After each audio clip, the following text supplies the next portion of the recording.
Hey YouTube. Let's see there on here.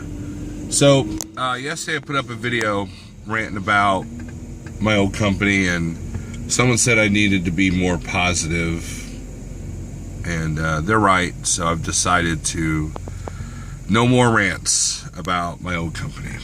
So today's topic is, though, hopefully something to help the rookies and new guys out here. I realize that there's a lot of new people that watch my videos, and I thought, well, maybe I can spread some wisdom or how I do things. So today's topic is mapping. Now, what prompted this was there was a driver. Let's see, I'm here at the Higginsville Pilot, and at the very end of the street, I don't know if you can see it, where that white truck is, there was a truck stuck in the ditch. There's a gas place over here behind these two trucks here, and it looks like it may be enough room to turn around, but it's not. When I was training, I would always ask my trainees, hey, look at that parking lot, do you think you can turn around in there? And most of them, their parking lots aren't, they misjudge the parking lot. So we all have to turn around, we all have to make U-turns, we've all gotten lost. And when you find a place to turn around, make sure not only is the parking lot big enough, but in the case of the truck that I just saw get winched out, make sure that the entrance and the exit is big enough for you to get out. Church parking lots are notorious for being big enough that you could put about 12 trucks in there, but not being big enough at the entrance, especially if it's off a 2-lane road. So you go to turn around at a church parking lot and you get your wheel stuck in the ditch. One of the things that will help is to use a combination. Everybody's like, old school guys are like, I don't need a GPS, and new guys are like, I don't need a map. Well, it's a good idea to have both. In this truck I have my Garmin, and I have the Navgo off the Qualcomm, and then I've got my trusty old tattered, it's seen better days, Atlas. That should tell you that I use it, okay? But the best tool that I have is this right here.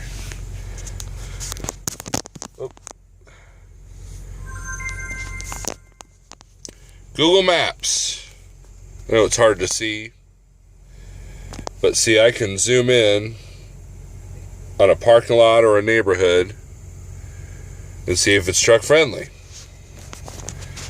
Because of Google Earth and Google Maps, I'm able to look at a parking lot. I'm able to look what's beyond the parking lot. I once had a friend that was told to go up a hill, and he had enough room to turn around up the hill. Well, there wasn't. He ended up having to back down it, and it was a nightmare. But had he had Google Earth, he could have gotten his location and could have seen that there wasn't enough room up there. If I'm in a dark area or a dark parking lot, I'll use Google Earth as kind of like a way to see in the daytime, So what I do is, when I get a new destination, I type it in the Garmin, I type it in the Qualcomm, and then I'll type it on Google Earth. Now the Garmin is supposed to be truck routing, but it gets confused and it's not the best thing. And you can't really rely on it 100%. Same thing with the Navgo. Google Earth will give you car directions, so you got to be careful of that too. So what I try to do is I'll bring up all three, and if they are different from each other, then I know there's something, up. A lot of times you can find the best direction of something, but 9 times out of 10 I don't have to call a shipper or receiver because of Google Earth, and I can see how I get in, whatever. But Usually when I plan a long trip, I get the atlas out, look what I'm going to do on the interstates, and then I use the Garmin as kind of a tool, and then Google Earth, I'm able to see what their parking lot looks like. I'm able to see the entrance that I might need. There was one shipper that I couldn't find the entrance right off the bat, so I ended up calling them, and it turns out that their entrance was like 2 blocks down from what the address was. So, there are times that you need to call a shipper and receiver, but because of Google Earth, I don't have to as much. The CB, I also have it on, because there are times when you look lost and someone might help you. I've had that happen. So basically I've got 1, 2, 3, 4. I got 5 tools to help me find a place to go. But if you're new to this industry and you don't have a smartphone, I would suggest getting one.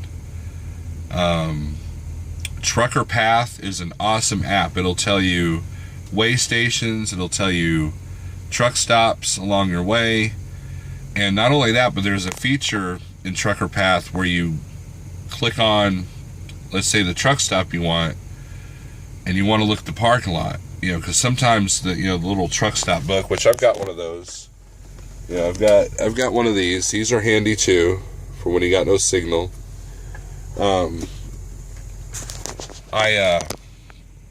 I'll look at the parking lot, because what Trucker Path will do is they'll give you coordinates on directions on how to get in there, and I just scroll to the last one on the directions, and they'll show you the parking lot. So a place that says, the parking lot's medium, but that there's a big dirt lot behind it that they don't really count, you'll get in there later at night. So it's a big aspect of your trip planning. So I thought I'd put that out there for you newbies, rookies, and then also try to find a cell phone plan that's unlimited.